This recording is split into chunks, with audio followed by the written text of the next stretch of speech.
دونوں طرف سے نقصان ہوا ہے. جب یہ جنگ شروع ہوئی تھی تو یہ پرسیپشن بنتا جا رہا تھا کہ جتنا ڈیفنس بجٹ ایران کا استعمال ہو رہا ہے اس کو کاؤنٹر کرنے کے لیے اسرائیل اور امریکہ کی ڈبل یا ٹرپل طاقت استعمال ہو رہی ہے. لیکن اب یہ جنگ ایسے نہج پہ پہنچ چکی ہے کہ ہم اس بحث میں پڑ گئے ہیں کہ پہلے رکنا کس کے مفاد میں ہوگا. جو پہلے رکے گا اس کا مطلب وہ پہلے ہار بھی تسلیم کر رہا ہے. تو جو نیریٹو ہے وہ ایران یا امریکہ کیا بنانے کی کوشش کر رہے ہیں انڈیویجولی, کیونکہ نقصان تو اب دونوں کا ہو گیا ہے.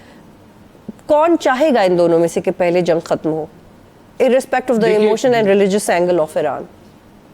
میں نے کچھ ایران کا نقشہ کھینچا, ایران کی صورتحال کا نقشہ کھینچا, اور آپ نے اشارہ کیا کہ امریکہ کے اوپر بھی دباؤ ہے, اندرونی دباؤ ہے, سیاسی دباؤ ہے ملک کے اندر سے اور باہر سے بین الاقوامی دباؤ ہے. نہ صرف حلیفوں کا بلکہ خود جو معاشی منڈیوں میں ایک قسم کا جو والیٹیلیٹی آئی ہے اس سے امریکہ بھی متاثر ہو رہا ہے.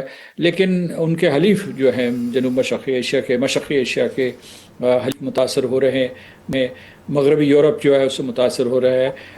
روس کے اوپر جو انہوں نے پابندیاں لگائی تھیں وہ ہٹا دی ہیں. ایران کے اوپر جو پابندیاں انہوں نے لگائی تھیں وہ ہٹا دی تیل کے حوالے سے. میں یہ کہہ رہا ہوں تو امریکی صدر کے اوپر اور ان کی کابینہ کے اوپر بھی بہت دباؤ ہے, اور ان کا بیانیہ جنگ کے بارے میں پنپ نہیں سکا کیونکہ لوگوں نے اس کے اوپر اعتبار نہیں کیا ہے. اور لوگ اس بات کے اوپر اب جو ہے اتفاق رائے کر رہے ہیں کہ یہ جنگ اسرائیل کی وجہ سے چھیڑی گئی, اور اسرائیل پس پردہ جو ہے اس جنگ کو آگے بڑھا رہا ہے کیونکہ اس کے گریٹر اسرائیل کے مقاصد ہیں, اور وہ نہیں چاہتا کہ اس خطے میں اس سے زیادہ کوئی طاقتور ملک ہو, بشمول میں کہوں گا خلیجی ریاستوں کے.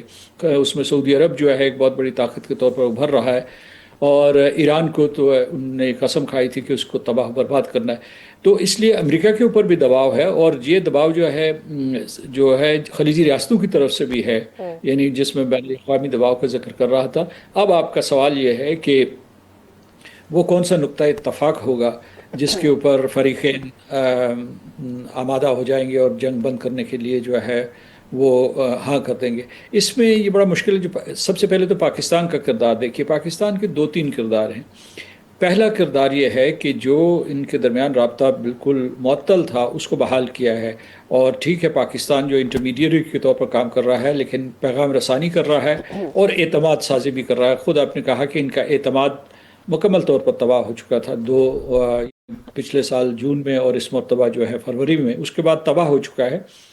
لہٰذا اس اعتماد سازی میں بھی وقت لگے گا کیونکہ نہ امریکہ ان کے اوپر اعتبار کرنے کے لیے تیار ہے. اگر آپ نے اسٹیو وٹکاف کی جو ہے انہوں نے بریفنگ پریزیڈنٹ ٹرمپ کو دی, اس کو دیکھا ہو تو ان کی طرف سے کچھ اس قسم کے مطالبات تھے جو ہمیں معلوم ہے ایران کو ناقابل قبول تھی, کہ صفر افزودگی اور اس کے علاوہ جتنے بھی ان کے پاس اسٹاک پائلز ہیں افزودہ یورینیم کے وہ ان کے حوالے کر دیں.